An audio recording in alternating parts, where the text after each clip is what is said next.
Đồ nắng không?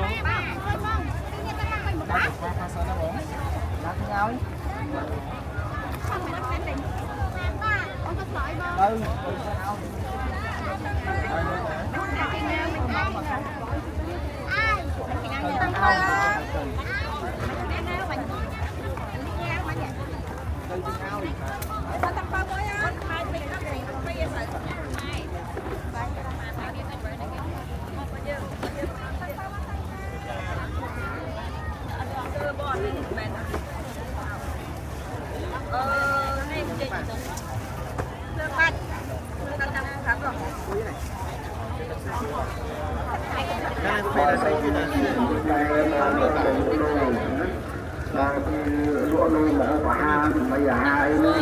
nuôi nó có bay làm nó tôi vô phòng để từ tóc từ chút lụa nuôi có bay không làm đó rồi tập này và để tham sau khi phong nên một ngày cũng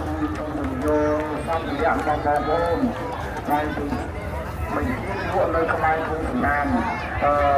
trong cái nhân viên khuyên hơi từ đấy cái ca mong cô từ đó mong ơn này lụa cho lát tôi nhận nghe như là xa ba người ở Nam Mây mà lẽ từ xa rồi thì bây giờ nó bị long đồ xin cái đó bây giờ nó còn những ca rồi tôi mà nhìn tôi cho bà rồng đó cho bà rồng cho con tôi bây giờ hai đứa tôi chốt bà đập đá với bộ với đời xanh trong năm nó thì nhưng ban thì mọi người hơi Không có cái nón này. hơi đây thì Đấy xa rồi này. hơi ta bo kia ngay Cả lên mình dán đây. làm thì dùng màn Đam bơm chốt nó rồi.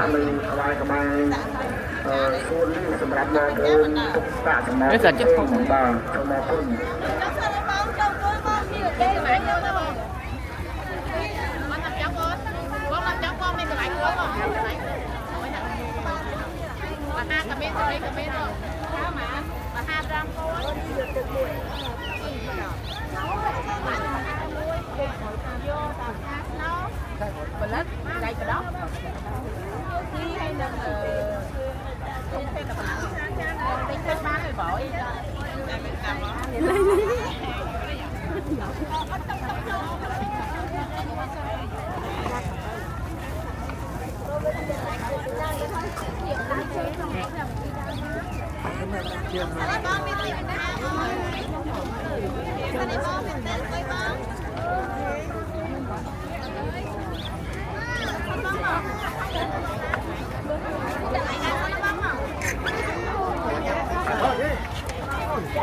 មួយទៀតយកទៅស្អាយយើងជេ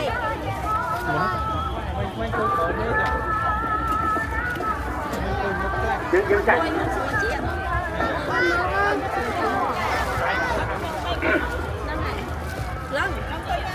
បាទ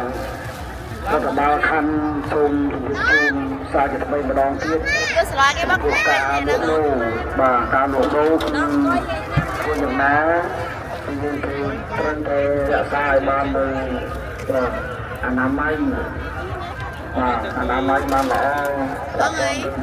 ការទុកដាក់សម្រាប់នៅជេកហើយនឹងការលក់ដូរដែលយើងបានកំណត់ឲ្យមានការលក់ដូរមានរបៀបរៀបរយមានសណ្ដាប់ធ្នាប់ល្អប្រសើររដ្ឋបាលខណ្ឌក៏សូមថ្លែងអំណរគុណដល់បងប្អូនអាជីវករហើយក៏សូមថ្លែងអំណរគុណដល់បងប្អូនដែលកំពុងលក់ដូរនេះក្រោយពីការរៀបចំរបស់រដ្ឋបាលខណ្ឌគឺចាប់ពីមុខវត្តអណាឡងមកចូលគ្នានឹងពួកអ្នកបរមរាជវាំងនេះគឺយើង